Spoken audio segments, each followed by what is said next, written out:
brilliant weather and one of the great venues in English football, St James's Park. A warm welcome. My name is Derek Ray and my commentary partner as usual is Stuart Ross. Hello, welcome back to Armchair Armoury, and again, another big game. Apologies if I seem a bit out of it. I've been suffering with a migraine all day and I probably shouldn't really be doing this, but I thought I'd have to get it out there, being that it's probably the second biggest game of our run-in. We all know what happened last season. We all know what happened at St James's Park last season. We got completely played off the park, completely destroyed last time. And that was essentially what ended our top four hopes last season. And I don't think we want to go through that again. Which is why, I mean, I'm not hugely confident because, you know, Newcastle sitting in third at the moment look like they're going to get Champions League football. Have won 4 out of 5 so far. One of those being the 6-1 win over Tottenham. You know, Isak scoring goals for fun, that sort of thing. I am a little bit worried because, especially if, you know, I don't think it's going to happen, but especially if Leeds managed to pull off a result against City on Saturday, the day of the coronation in the UK, the king being crowned. With, again, yeah, sorry, I'm slow. My brain isn't working properly today. So if Leeds manage to pull off a result against City, which I doubt they will, but let's say hypothetically they do, and we have the potential to go 2 points clear with a win over Newcastle, I feel like the pressure is going to get to us again, and we might run into trouble. I hope not, but yeah. I suppose if City beat Leeds, they will be on 82 points, and if we beat Newcastle, we'll be a point behind them. So I was listening to Gary Neville's Sky Sports podcast, and he was saying,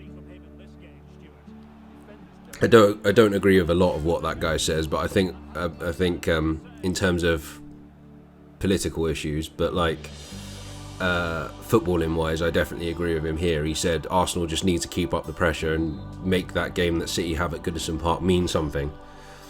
And that's all we have to do now, just keep pressure on City and finish the season strong. Because I don't see us, after, you know, dropping points against West Ham, dropping points against Southampton and losing to City the way that we did, I can't see us recovering now. I think it would be a miracle, a shock, if Leeds managed to get a result against City, but you never know. They've just appointed Sam Allardyce as their new manager for the rest of the season, so a new manager bounce maybe, I don't know. But because it's at the Etihad, and because Leeds have been shipping goals like nobody's business, I can't see them doing anything. I can't see them doing anything. So yeah, I think we don't need. In my opinion, I think we shouldn't be even thinking about City. I mean, I'm just saying what I'm saying for context, but I think the players shouldn't be thinking about City. We just got to think task at hand, Newcastle. I'm still worried regardless of whether City beat Leeds or not, because as I say, they've won 4 out of 5, one of those being, and high scoring wins, including the 6-1 over Tottenham. So it's still going to be a tough game. I think they're going to be up for it as well, because, you know, they're going to want to finish as high as possible. They're only 2 points in front of Manchester United in 4th, and they're only 6 points in front of Liverpool, who are in 5th at the moment. So they're going to want to just keep on going and cement that Champions League football spot. I don't know whether it's an objective for the club to be higher than 4th, or whether they just wanted to finish in the top 4. We'll just have to wait and see. I mean, the last couple of times that I remember, so, you know, Newcastle beat Brentford one week and then lost to Aston Villa the next week. I think it was at home as well. No, it wasn't. It was away. Yeah. So it could happen. It's just that their home form has been really good this season. I don't think they've actually lost at home this season, from what I remember. I think I heard Martin Tyler say the other day. I think yesterday at the City game. So I don't know. Like it's gonna be a tough one. I think we probably will drop points in this game. I think that the game at the end of last season will probably be in the back of the players' minds, and they'll probably put in a better performance than they did then. I mean, anything will be better than that. But I just think that defensively, Newcastle are really good. You know, Isak's on fire at the moment. I think, again, Bruno Guimaraes is probably going to, you know, put on the accelerator because of the whole Arsenal transfer drama and all that kind of stuff. So I'm pretty sure that this is going to be a really, really tough game. And I think that in retrospect, like if we want to have any mathematical chance of potentially winning the league, we have to win this game. But I just don't think we will. I think it's going to end up as a draw. I think it's going to be 1-1 or 2-2. Just because I can't, because of how good Newcastle's form has been at St James's Park this season, I just can't see us winning there at this moment in time. And not in the same way as like City. It's not like I was like, there's no chance. There's a chance, but I just can't see it. There's a guy that I work with that's a Newcastle fan that reckons that like if Gabriel's out, which might be likely, that he thinks Wilson and Isak are gonna run riot over us. But that's his opinion, I suppose. His football takes aren't the best at times anyway. But yeah, sorry mate, if you're watching this. But yeah, it's it's going to be tough, I think.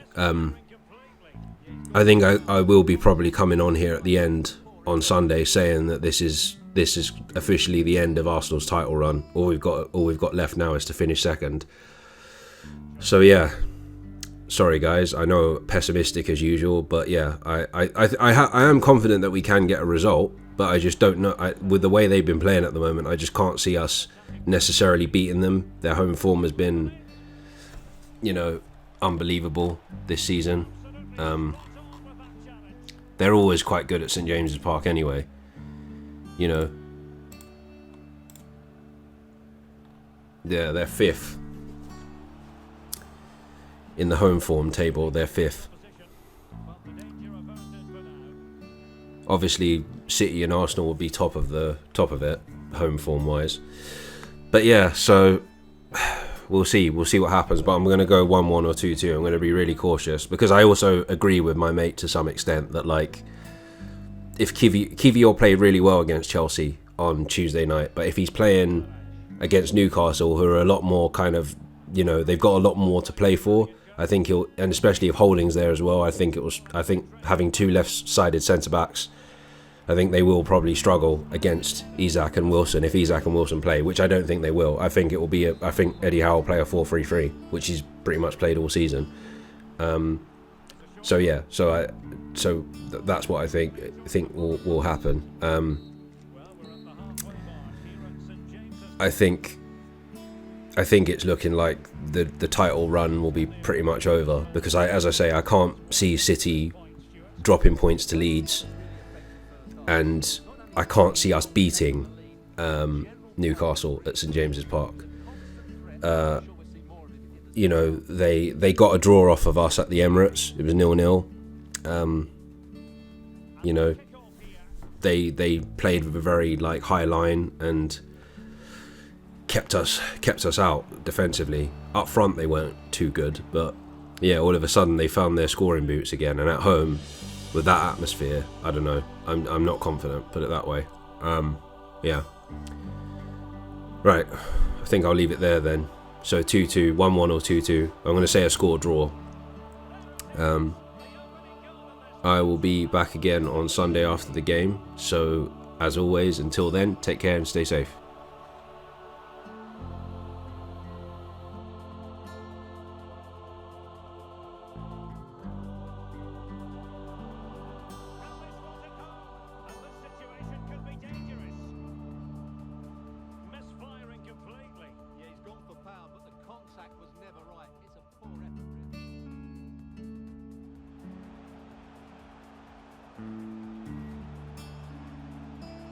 Splendid header, but a fine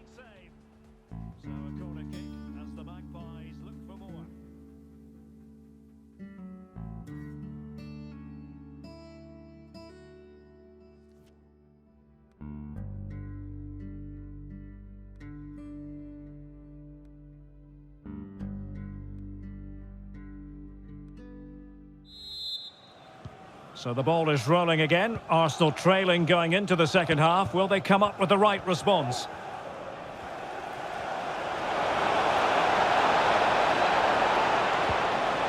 Nicely timed tackle.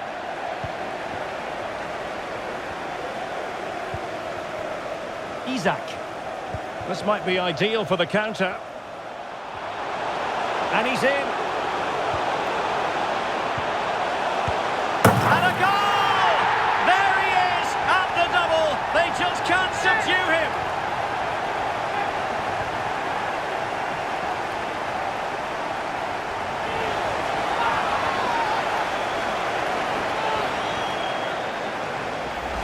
Well, here it is again, and the pace in which they break forward is devastating. It's so hard to defend against, and his movement's so clever. Once he gets onto it, there's only one thought in his head: smash it as hard as possible. What a good goal. So back underway with the scoreline standing at 2-0. Well, that's how to keep the opposition at bay.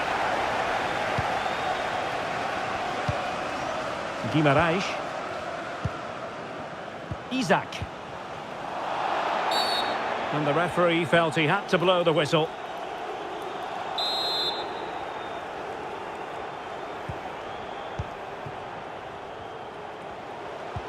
A glorious chance. And it goes! Well, it's one goal after another. A highly impressive performance.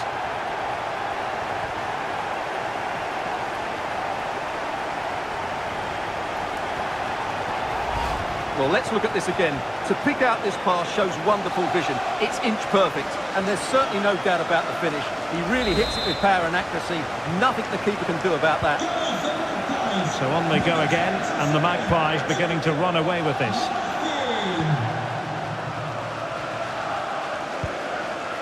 Jorginho. Tremendous intuition to win it back. He has teammates around him. Well, visionary passing. But in fact, he's taken up an offside position. Oh, that's frustrating. He just took too long to see the pass. And time for the change now. Number 11, Gabriel Martinelli.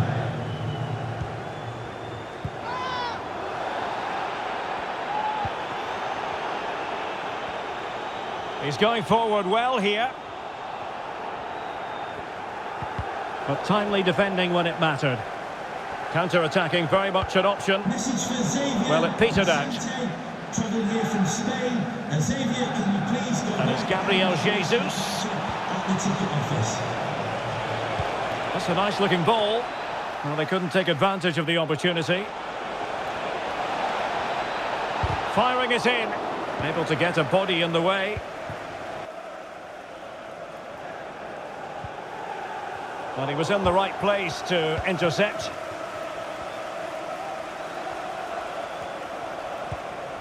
Gabriel Jesus.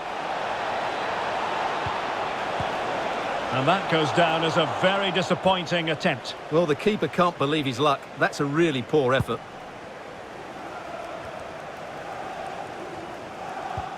Trippier. Jacob Murphy. Well, let's see if something comes of this. They had to react, and did. Into the final 20 minutes. Plenty of support here. The Newcastle with the ball again.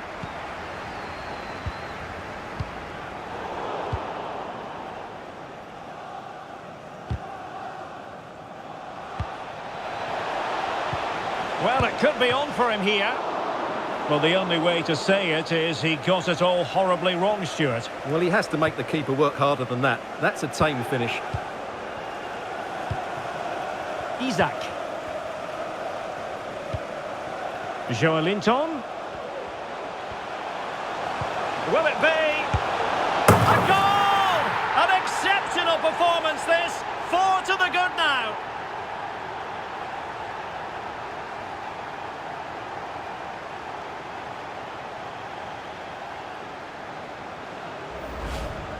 Well, just look how exposed the keeper is. He's got absolutely no chance there, but they do take it well, you have to say.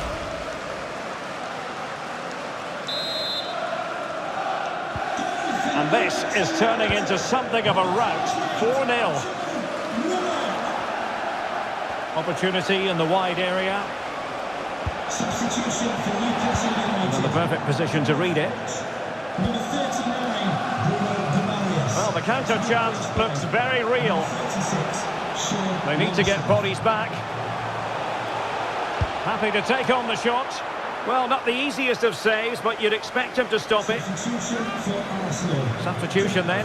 Let's see how it affects the match. Gabriel Jesus to be replaced by number 14, Eddie Nketiah. And short it is. And the cross goes in. No problems for the keeper.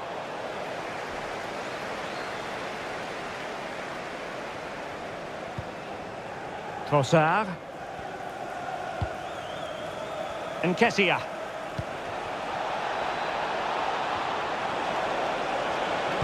Targets available, cross comes in.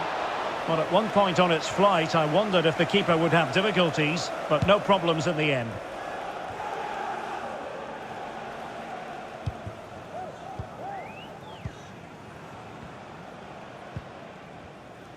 Well, nearing the end of this one, and Arsenal a long way from their best. Well, where do I start? They've been totally outplayed in all areas of the pitch. But it's their defending that's really been poor today. No structure, too open, not enough desire and a lack of urgency. This is a worrying performance. Onto the pitch, number 13, Matt Target.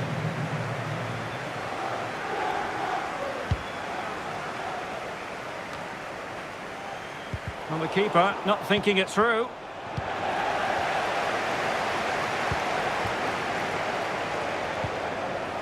Willock.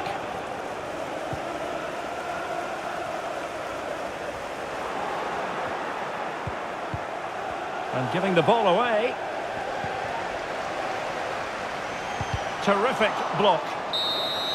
So the final whistle now, and disappointment for Arsenal, you've got to say. A defeat for them. Your assessment? It was the nature of the performance more than anything else.